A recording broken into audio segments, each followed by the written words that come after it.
नमस्कार दोस्तों, हमारे चैनल पे आपका स्वागत है। तो आज हम 91 टीपीए सेक्शन के बारे में बात करने वाले हैं। इससे पहले की सारी सेक्शंस हमारी कंप्लीट हो चुकी हैं। यदि आपने वो नहीं देखी हैं तो आप चैनल पर जाकर उन्हें देख सकते हैं।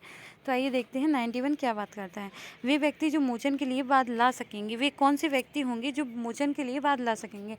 पहली बात तो ये है कि जो मोचन का अधिकार होता है वह किसका होता है, बंधककर्ता का होता है। ये शायद हमने सेक्शन 61 में देखा था। आप देख लीजिए, मुझे कुछ कंफर्म याद नहीं आ रहा, पर शायद सेक्शन 61 था। तो जो 91 है वो कहता है कि बंधककर्ता के अतिरिक्त, बंधककर्ता का तो अधिकार होता ही है मोचन कराने का, उसके अतिरिक्त निम्नलिखित व्यक्तियों में से कोई भी बंधक संपत्ति का मोचन करा सकेगा या उसका मोचन के लिए वाद ला सकेगा। अर्थात कोई व्यक्ति जिसका उस बंधक संपत्ति या उस मोचन अधिकार में कोई हित या कोई भार है। कोई व्यक्ति है जिसका उस संपत्ति पर क्या है, कोई व्यक्ति है जिसका उस संपत्ति पर हित है या कोई भार है। उस बंधक संपत्ति पर यदि किसी व्यक्ति का हित है या फिर भार है तो वो क्या करेगा, वो मोचन करा सकेगा। दूसरी बात करता है कि बंधक ऋण या उसके किसी भाग का संदाय करने के लिए कोई भी प्रतिभू क्या होता है कि जैसे ए व्यक्ति है, बी व्यक्ति है और सी है, ए बी सी है, ठीक है।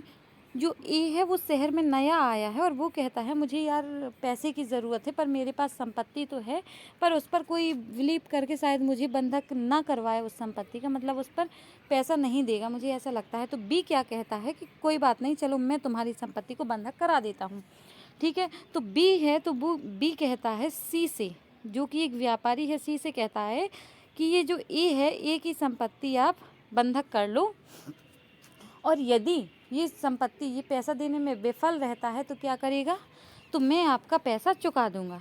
होता है ना, कोई कोई कहता है कि ये मेरा भाई है, ये मेरा चाचा है, आप इसको पैसा दे दो, मेरा दोस्त है, आप इसको पैसा दे दो, और यदि ये नहीं चुका पाएगा तो मैं चुका दूंगा। तो ये जो बी कहता है, जो बीच वाला व्यक्ति है, जो कहता है यदि ये ना चुका पाया तो मैं चुका दूंगा। तो यहाँ बी कहता है सी से कि यदि ए जो है वो पैसा नहीं चुका पाएगा, बंधक संपत्ति जो आपसे पैसा लेगा, तो उस संपत्ति को कौन चुकाएगा, मैं चुकाऊंगा। मतलब जो बी है वो बी क्या करता है, एक दायित्व लेता है।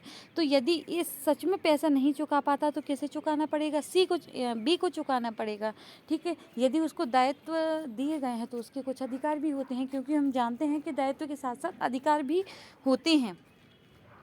तो अब उसका ये तो बस नहीं है कि वह बस बंधक में यदि उस पैसे का यदि ये ना चुका पाए तो वो सर लाइबल बस हो कि उस संपत्ति पर पैसे देने के लिए बस लाइबल हो, उसका उस संपत्ति पर कहीं ना कहीं हक हो जाएगा।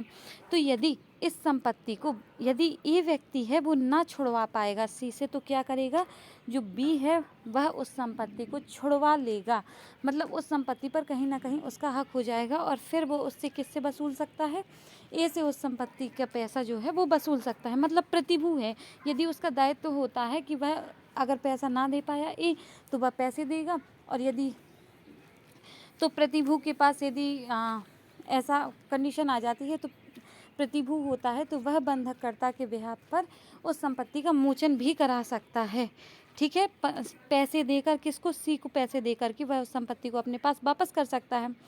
तो प्रतिभू का भी हो जाता है। और बंधककर्ता को कोई लेनदार जिसने जिसकी उसकी संपदा के प्रशासन के लिए बाद में उस बंधक संपत्ति के विक्रय के लिए डिक्री अभिप्राप्त की हो, मतलब सी वाला जो पॉइंट है वो ये कहता है कि यदि कोई डिक्री अभी प्राप्त कर ली है किसी व्यक्ति ने कि वह उस संपदा में क्या कर लेगा, डिक्री, न्यायालय की कोई डिक्री प्राप्त कर ली कि वह संपत्ति का मोचन करा सकता है, तो वो पहली बात यह है कि जो भी व्यक्ति उस संपत्ति पर कोई हित या कोई भार है, उस संपत्ति पर किसी का हित है या फिर कोई भार है तो वह मोचन करा सकेगा संपत्ति का, या फिर कोई प्रतिभू हो तो वो भी उस संपत्ति का मोचन करा सकेगा। और सी कहता है कि यदि कोई लेनदार है, मतलब कोई ऋणी है, ऋणदाता है, जिसे ऋण देना है, जिसने उसकी संपदा के प्रशासन के लिए बाद में उस बंधक संपत्ति के विक्रय के लिए डिक्री अभी प्राप्त कर ली है। मतलब देखिए, इसमें ये कंडीशन है, यदि किसी को ऋण देना है, ठीक है, अब ऋण देना है, वह उसे नहीं चुका पाया तो क्या करेगा, तो वह न्यायालय, जैसे ए है, ए से ऋण इस संपत्ति के लिए बी ने ऋण ले लिया, ठीक है, तो बी ने ऋण लिया ए से इस संपत्ति के लिए, अब बी इसे नहीं चुका पाया तो ए कोर्ट के पास गया, इसने कहा मुझे डिक्री दे दीजिए ताकि मैं इस संपत्ति को बिकवा सकूं, और ए को यदि कोर्ट द्वारा डिक्री मिल गई है अथॉरिटी दे दी गई है तो फिर वह संपत्ति को मोचन भी करा सकता है। मतलब बेचने का जैसे अधिकार मिल गया है, वो उस संपत्ति पर मोचन भी करा सकता है। इसमें क्या क्या आते हैं, इसमें कुछ नाम बताए गए हैं, वो मुझे फ़िलहाल जो बंधकदार होता है, एक तरीके से बंधकदार है, वह भी जो पार्श्विक बंधकदार है वह भी इसमें मोचन करा सकता है। पार्श्विक बंधकदार जैसे इसमें हम देखेंगे कि जैसे ए, बी और सी हैं, तो पहले बंधक ए से हुई थी संपत्ति, फिर ऐसे हुई थी, ठीक है। तो यदि ये नहीं चुका पाता है तो जो सी है, सी क्या कर सकता है कि सी इसका पैसा चुकाकर क्या कर सकता है, इस संपत्ति पर, जो संपत्ति ये थी, इस संपत्ति पर अपना हक रख सकता है। तो मतलब जो कोई भी उस संपत्ति पर हित रखता है या भार होता है जिसका उस संपत्ति पर, वह सीधे सीधे बंधक मोचन करा सकता है बंधक संपत्ति का। तो थैंक यू दोस्तों, आज के लिए सिर्फ इतना ही। इसमें मैं आपको बता दूंगी 2 4 5 नाम हैं जो मुझे फ़िलहाल याद नहीं आ रहे हैं, मैं उसमें बता दूंगी, इसमें लिख कर डाल दूंगी, एक फ़ोटो डाल दूंगी जिसमें बताया गया है। इसके साथ आप उसे ऐड कर लीजिएगा कि कौन कौन है जो बंधक संपत्ति को मोचन करा सकता है, तो आपको और क्लियर हो जाएगा कि कौन कौन है वो। तो थैंक यू दोस्तों, आज के लिए सिर्फ इतना ही। यदि आपको वीडियो अच्छा लगता है तो आप सपोर्ट कर सकते हैं। Thank you, bye bye.